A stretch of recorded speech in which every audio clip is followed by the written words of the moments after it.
Just when you thought the show wasn't coming, here you have it. It's 10 days to the presidential election in Nigeria and the campaigns are already heating up. Just as we thought it was docile and the most soapy campaign era in Nigeria's politics, they all seem to be revving up. Today, we take a break off the politicians and look into some figures as well as the religious homes, churches and mosques, especially. What's their concern in this election? Empirical experience and evidence, talking from a faith-based angle, is what is on the menu today. Is boiling, stove on, pot on fire? I tell you, it's toasting time.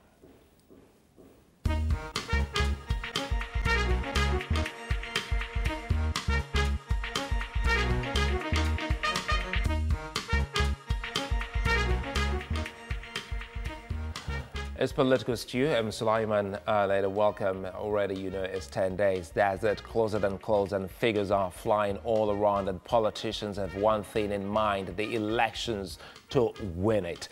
You can watch us live on the go at tvcnews.tv/live streaming. We are live on YouTube, TVC News Nigeria Live, and on youtube.com/Political Stew. You can also watch us live on Facebook, and remember to download the Political Stew app on Google Play Store and follow the show on, as it goes. Now, but looking at what is happening today, sometimes you talk about whether this is going to be some kind of bread and butter politics, but let's delve in and see what's happening in the kitchen.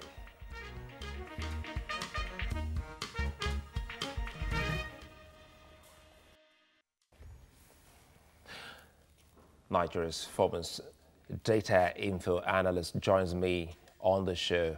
Babajide Ogunsanwo, good to have you join us. It's taken some time to get this bread out of the oven. I'm also sure you didn't know I had baking skills. No, I knew about that, so that was why I wasn't here with my apron, because too many cooks, spoil the broth. So I had to let you do the cooking today. Today we're going to be having, you have a choice between white bread or wheat bread. But Sulai, before we get into which of this you would want to eat, there are three things Nigerians are talking about at the moment. Bread and butter politics. The first is, what are bread and butter politics? Oh, bread and butter politics. Because bread and butter politics is the center of what will happen in the next 10 days. Three questions. How do bread and politics influence, and how would it influence the 10 states, the 10 traditional states President Buhari has always won? Two, how will bread and butter politics affect the 15 states he always loses? And three, how will bread and butter politics affect Nigeria's 11 swing states? And the days ahead, I'll tell you what are these 10 states he always wins, the 15 states he has never won, and the 11 swing states. That is what we'll talk about in the future. But today, Sulaiman, listen carefully to this. I am.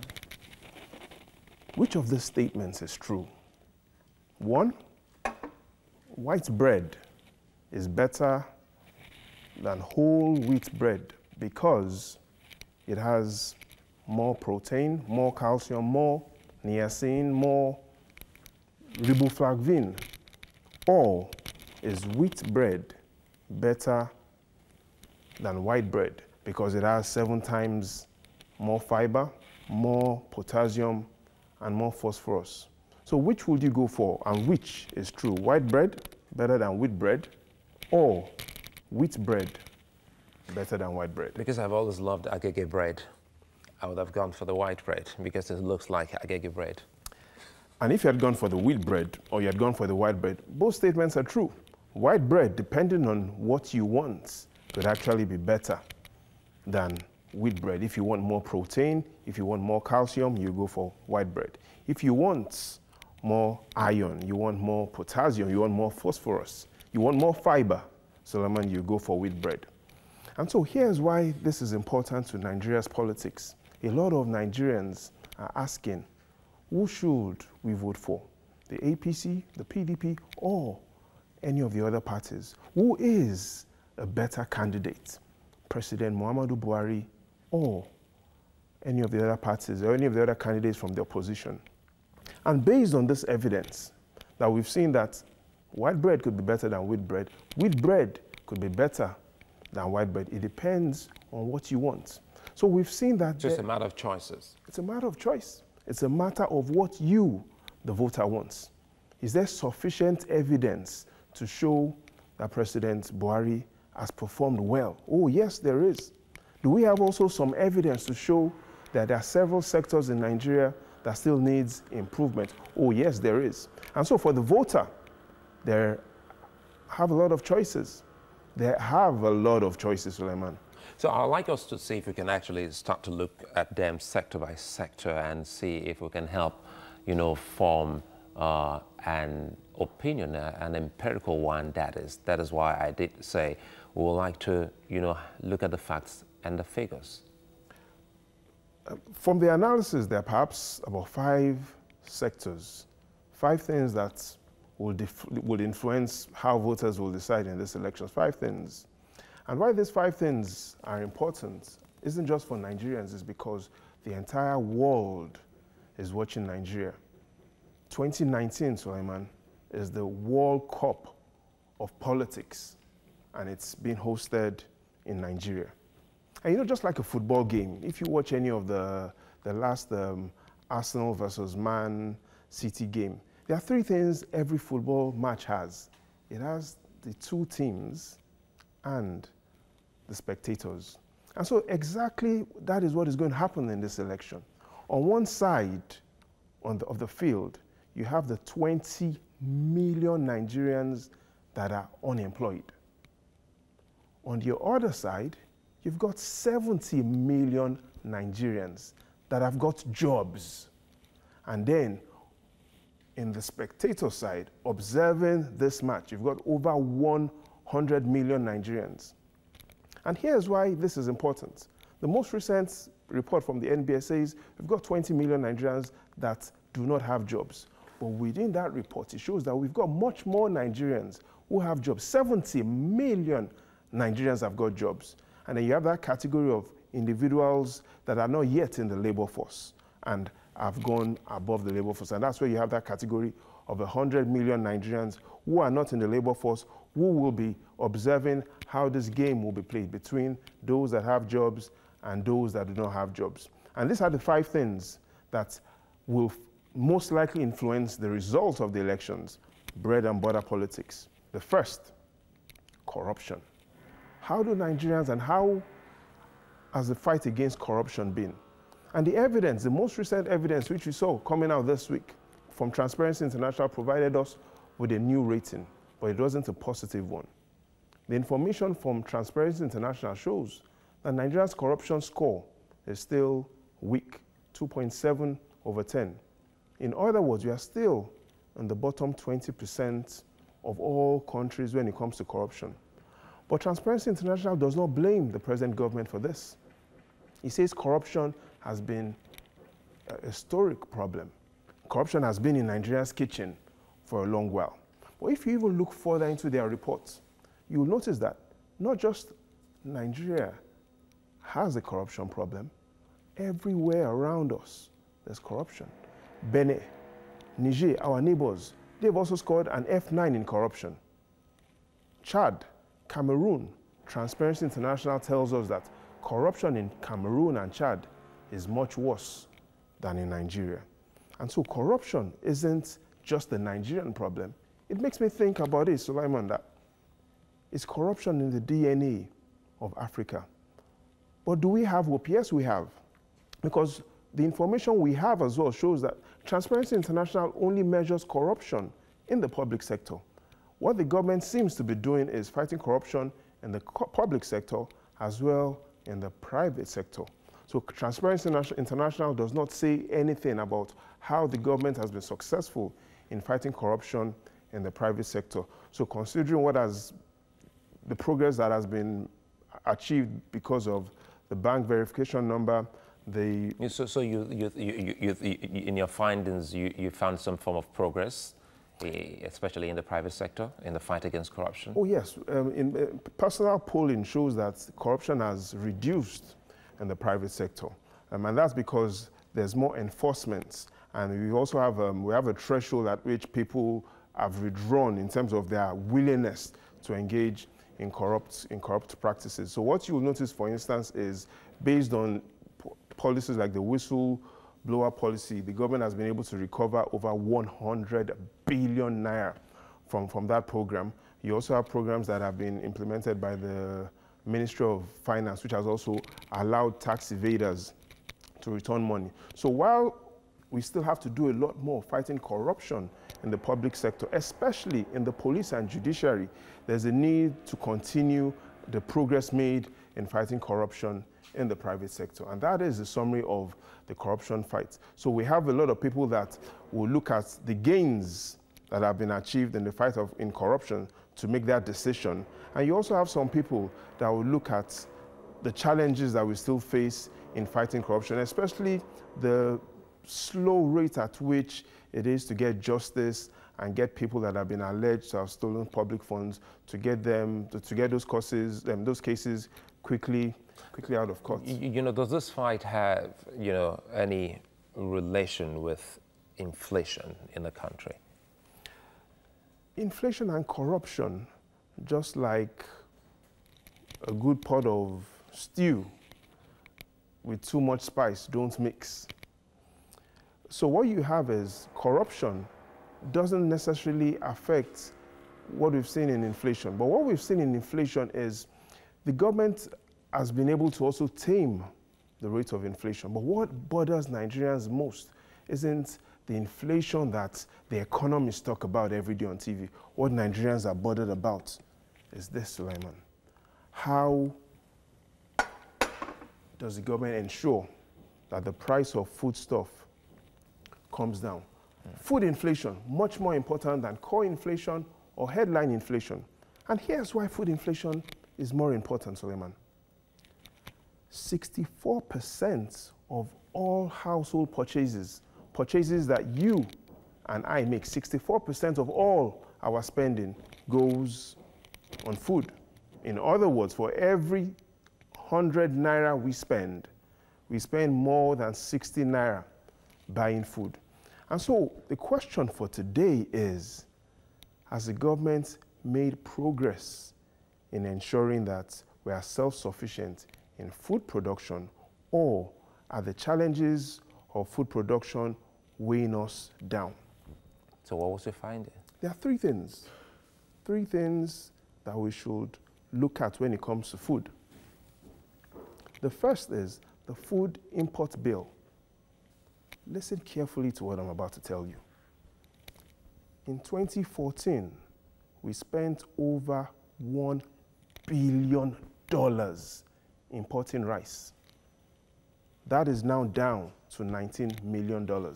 In other words, to make you understand this, what we spent importing... Over a billion, down to $19 million. So in other words, the amount of money we spent importing rice for 1 year, or for rather, the amount of money we spent importing rice in 2014 for just 1 month.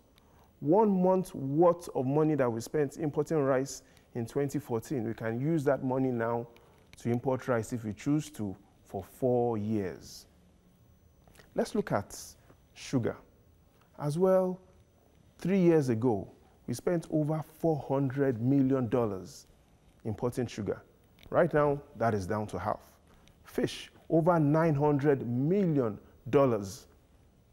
importing fish as well. Again, that is significantly down. So across items, especially fish, sugar, and rice, we've seen significant improvements in... You also have your wheat there. Exactly, we've got wheat. But the challenge today is a lot of families are still not feeling the impact of this reduced import bill. And that is because even though we've significantly reduced imports, which is a plus to not just to the government, to the nation, what it has done for families is it has opened up new possibilities for businesses. For instance, if you choose to go into farming in any of these products, you perhaps will be able to make a whole lot of profit, because all those monies that ordinarily would have gone to the Europeans and the Americans, Nigerians now can produce these items and keep this money and use this money to send their children to school, and also as well make some savings that they can put in the bank. Does this mean that the government needs to relax on its efforts in fighting food inflation? No. Inflation today is still 11%. So there's still much more work that needs to be done, Suleiman, in making sure that food prices do not rise as much as they had risen historically. And I'm trying to also look at some of the challenges that this also would mean for trade, because if you look at it, there's been some kind of significant improvement in the reduction of food imports, as you highlighted, and also looking at your infograph. But how does this also affect trade, looking at what the IMF, the World Bank forecast has always been for us? Now, the trade area, which is the third one, so we've looked at corruption, you've talked about inflation, which is one of the second thing that Nigerians will consider when it comes to fighting in deciding on who they will vote for. Trade is an area that the government needs to do much work in. And that's because less than 10% of everything we export is still, more rather 90% of what we still export is still crude oil. So the non-oil sector still needs a lot more improvement. And we need to be able to invest more in manufacturing to then be able to see how we can make Nigerian exports more competitive. But the challenge is, even the IMF and the World Bank, like you've mentioned, have said that global growth is most likely to shrink in 2019. So we're looking at a below 5% global growth. And Nigeria, clearly being interconnected to global trade, wouldn't be immune from this shrink in global growth. So 2019 doesn't look like the year that businesses in Nigeria that are involved in the process of non-oil exports, it's not likely that non-oil exports will boom in 2019. Most of the foreign countries that we export this non-oil products to are now trying to shut their borders and find ways to develop these products within their own countries. But the opportunity that we now need to focus on is trade within Africa. So we need to ensure that we create policies and create gateways that allow trade to be more effective and ensure that we reduce all the bottlenecks across all our ports and no longer focus on Apapa ports, which takes 90% or over 80% of trade volumes in Nigeria. We now need to be able to expand our trade locations to other viable areas within the state. So we have to look at doing much more across the ports in the south rivers, looking at expanding opportunities in Edo State, looking at how we can also ensure that we make use of our interland waterways to be able to move products around the country. So you also mentioned security as your number 4 in what could be one of the dynamics that will define the elections. Security number 4, just as again, you recall of it, corruption, number 1, will influence how voters will decide. Number 2, we've looked at food inflation. 3, we've looked at trade. Number 4, security. Again, everybody is concerned about security. Primary reason is, even in the Constitution, what is the primary purpose of government? Security and welfare. Section 14, subsection 2B. The primary purpose of government is security and welfare. And so if the country isn't secured, if the government isn't making progress, or any government that doesn't make progress in security, it will be hard for such a government to win an election. But here's the evidence we have. The evidence from the Global Terrorism Database, which is produced by the University of Maryland's Center of the Study of Terrorism and Responses to Terrorism. They say, based on their own research and reports, and again, they provide the most credible report when it comes to terrorism and the exact deaths. They say that in 2014, deaths due to terrorism was 7,800. Their report shows that we've had 3 consecutive years of reduction in deaths due to terrorism. Based on the report of the Global Terrorism Database, we've moved from accounting for over 7,800 deaths in 2014 to 2017 total deaths of over 1,800. But again, it is really not a good picture when you compare the deaths of 4 years ago to the deaths of this year. Every life matters. And so even though we've seen significant progress, which is looking at the decline of deaths, we shouldn't compare and say we had more people dying this year, 4 years ago, and because we have less people dying, we need to now give ourselves a gold medal. No, and that's because Nigeria still ranks among the top 5 countries that have the highest case of terrorism. And so in one instance, we've seen progress, significant progress on security, but if we look at it from the perspective that other global countries are looking at us, they wouldn't look at the progress we've recorded. They will ask themselves which countries are the risky countries, which countries have the highest cases of terrorism, and Nigeria still falls within that category, especially because we've seen a potential resurgence of terrorism based on herdsmen killings and based on other banditry and criminal activities going on, kidnapping. So we need to sustain the momentum that we've achieved so far when it comes to the reports from the global. So when you talk about sustain this, you're very sure that looking at what we've seen in 2014 and a decline in 2017, there's a very likelihood that you will see a decline in the foreseeable future, pretty much.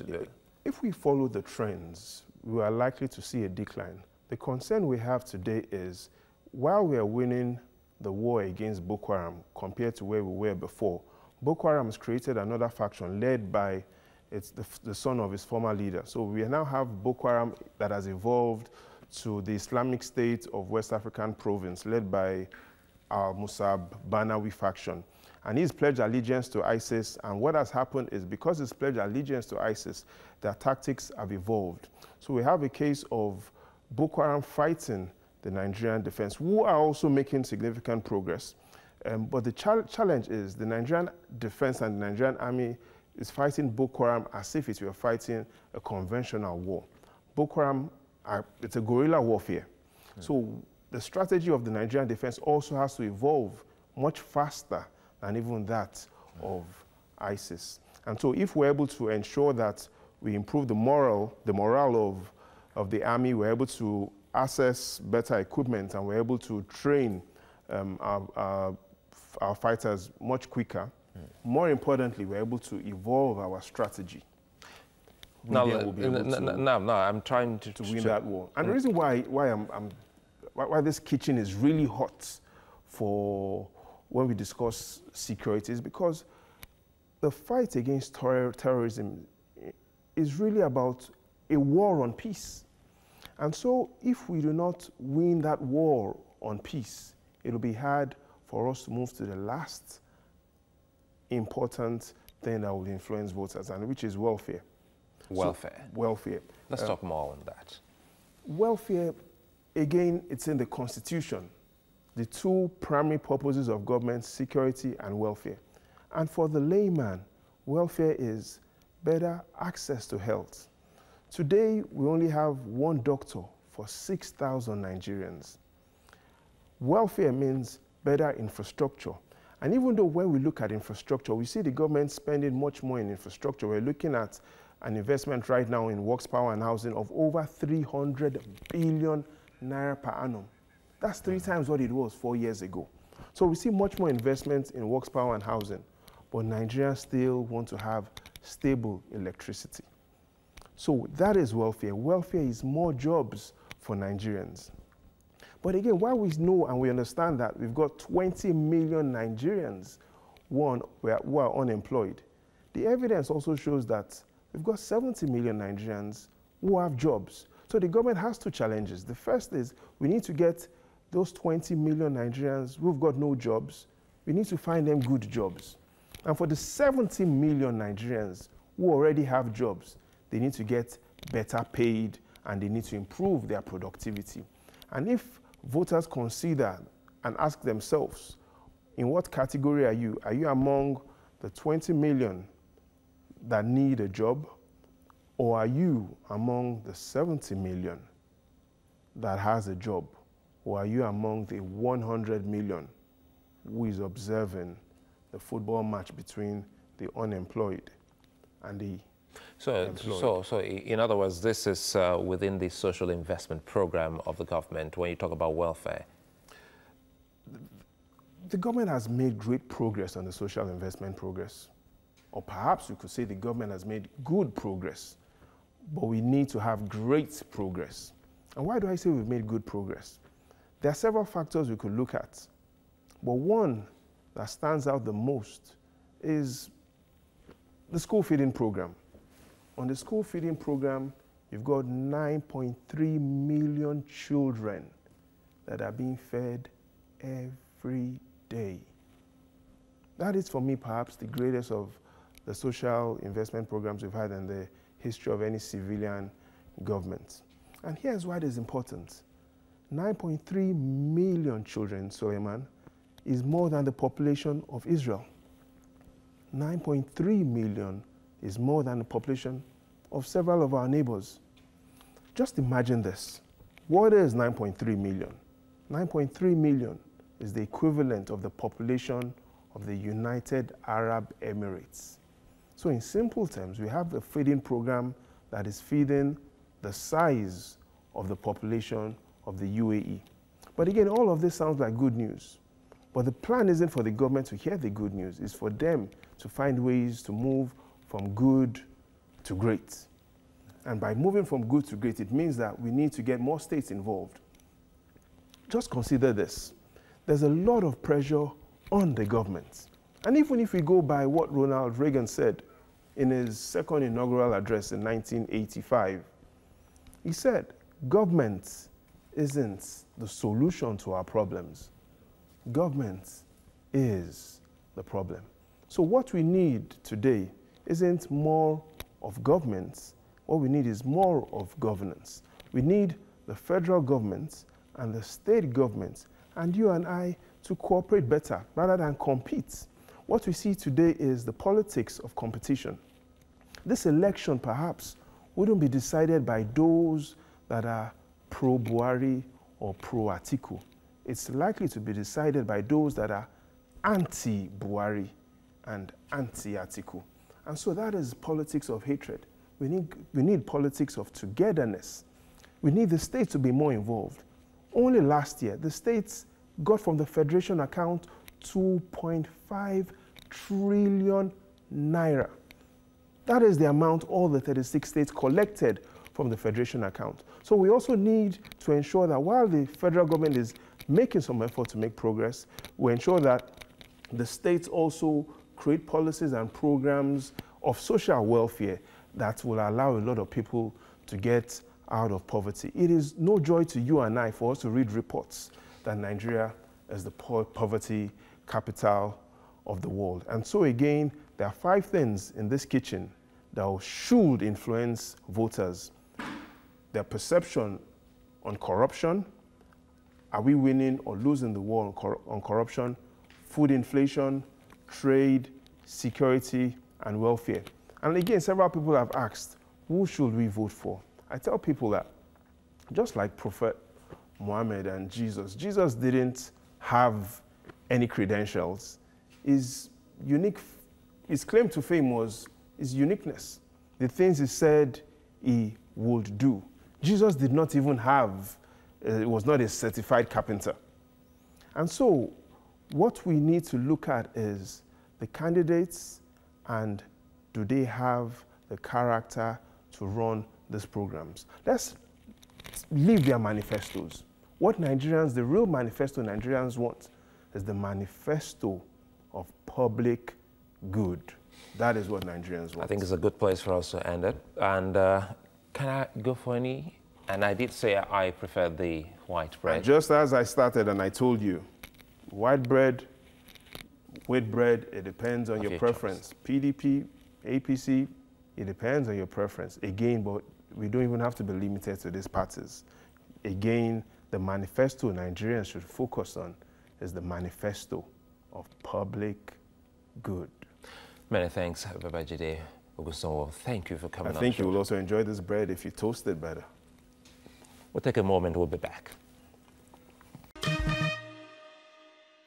Well, still on the 2019 elections, no violence, just vote. I'm being joined by Imam Shafiu Abdul Karim Majamu. He's the chief imam of the Islamic platform. And of course, Bishop Wale Adekoya, who's the director of training PFN.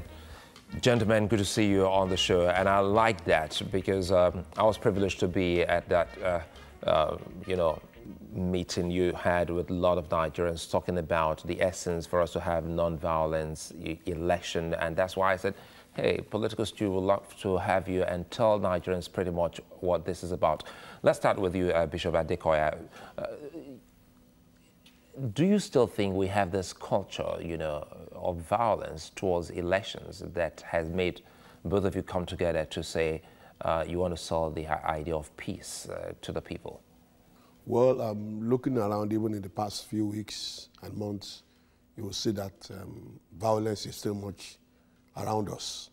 And that's why there's a need for us to herald and educate and preach and teach our people not to get into violence, because it won't pay anyone, not to get into hate speeches or vote buying, because it's going to destroy our nation. It's going to cause more chaos, more trouble, and it's not going to help our nation in the path of progress.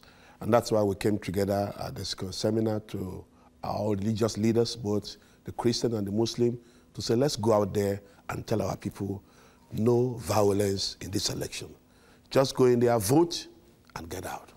Imam Shafiu, tell us the concept behind this. Yeah, the concept behind this is that is what we call one humanity, which is the very important thing about this world, and embracing diversity and ensuring that we leverage on our common goals. Muslim Christians, we all differ in terms of our faith, our belief, but we have a lot of things to do together. We are created by one God, and we must ensure that we work harmoniously to promote peaceful environment, especially as we proceed towards the 2019 general elections. As he rightly said, the Nigerian context is different, and what we are experiencing now is as if we are sitting on a time bomb, and people are really scared of before this time. We have a lot of issues, conflicts here and there. We have internal conflict between among the political parties within them. We have within religion even. We have intra-conflict. We have inter-conflict. So what's the plan? What's the plan to see that the people, because these troublemakers are found in churches, are found in mosques, they're found in some religious homes. So what's the plan to see that they listen and adhere to the message of peace? Well, what we have itemized is to do three major things. Number one, on Friday, which is the 8th of February, in all the mosques. We're talking about Friday this week. This Friday. In all the mosques around the nation, we are trying to get all the clerics to preach, to teach, educate the people about no violence during this election.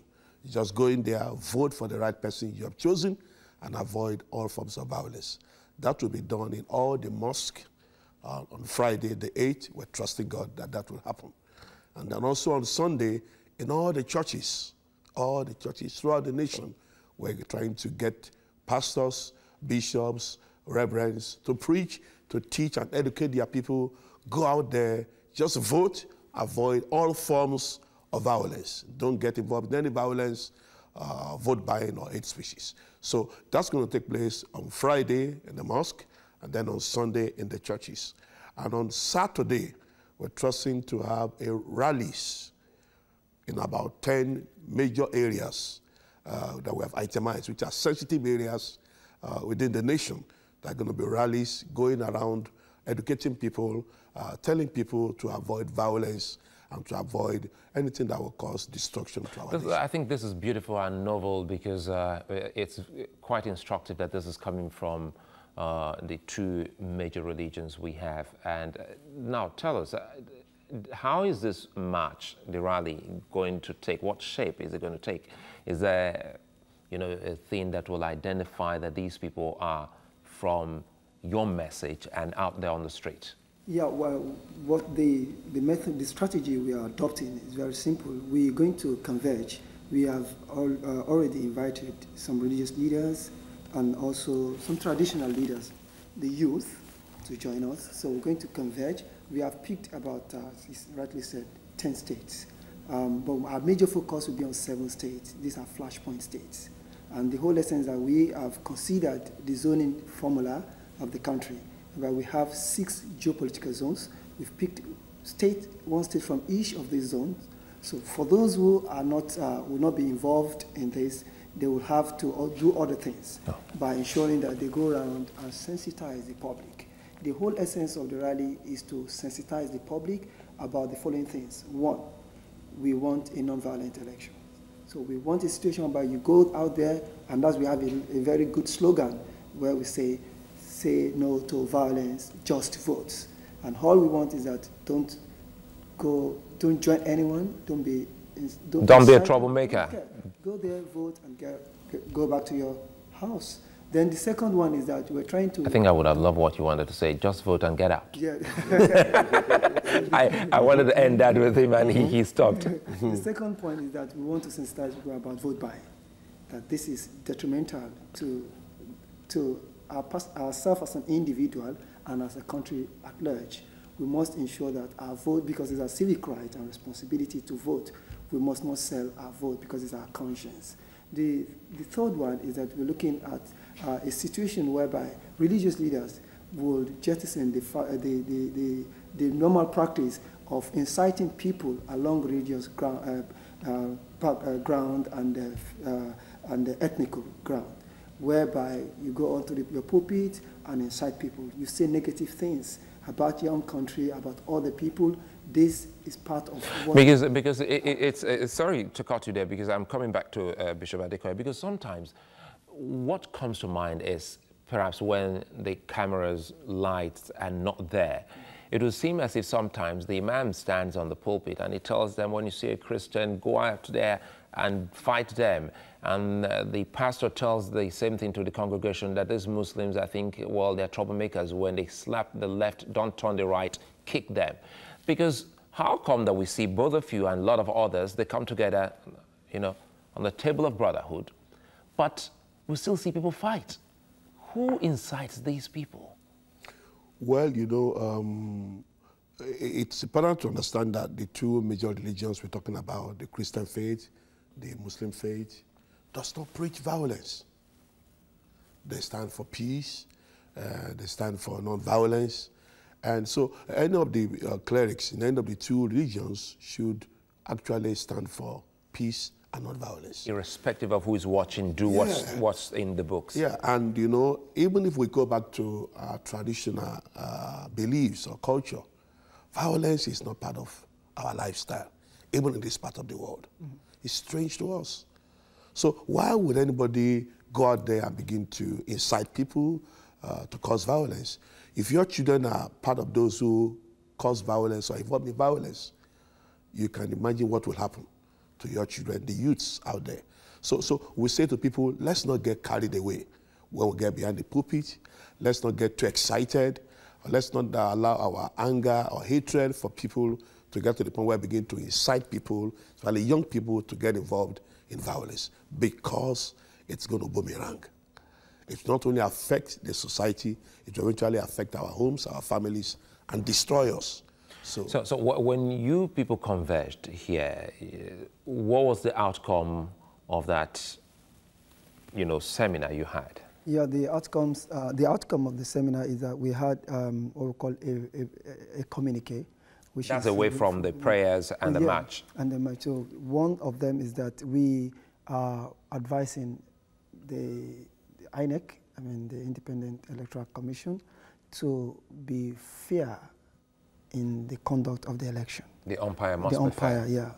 Because this time we want a situation whereby, we don't want a situation whereby people will react negatively to the outcome of the results. Should allow the votes, our votes, to count in this regard. And this is very, very critical to us. They must also ensure that during days of election, materials, electoral materials, gets to the designated areas on time, so people can vote and go back to their homes. And at the point of collation, they must be transparent. Those stakeholders that are supposed to be there from both parties, or from all the parties, must be allowed to, and they must take questions from them, challenging one of the results as it may be. Are your members observing the elections? Yeah. Oh, yeah. We've been instructed all our clerics to tell our people, go out there, go get your PVC, because it's your civic right to participate in this election. That we have told the people to keep telling our people, you have to get involved. You can't just have apathy and stay away and just watch. You must participate and be involved in this election. Go out there, get your PVC. If you go there, they say it's not ready, go back again and again. Don't get tired of going to get it. And when you get it, make up your mind and make a choice of who to vote for. Go out there, do your voting, don't get involved in any violence. And we need to also speak to young people, youths out there. Don't let anybody push you, lure you to get involved. Because no they've got the energy. Yeah, no matter what they give to you, to push you to get into it, because it may end up, you may end up losing your life or destroying yourself. So you were going to say something? Yeah. We also we have selected from the conference about 100 religious leaders to observe this election, and that is done through INEC, and we're waiting to train these 100 participants. We are doing that in collaboration with some other accredited INEC observers in Nigeria.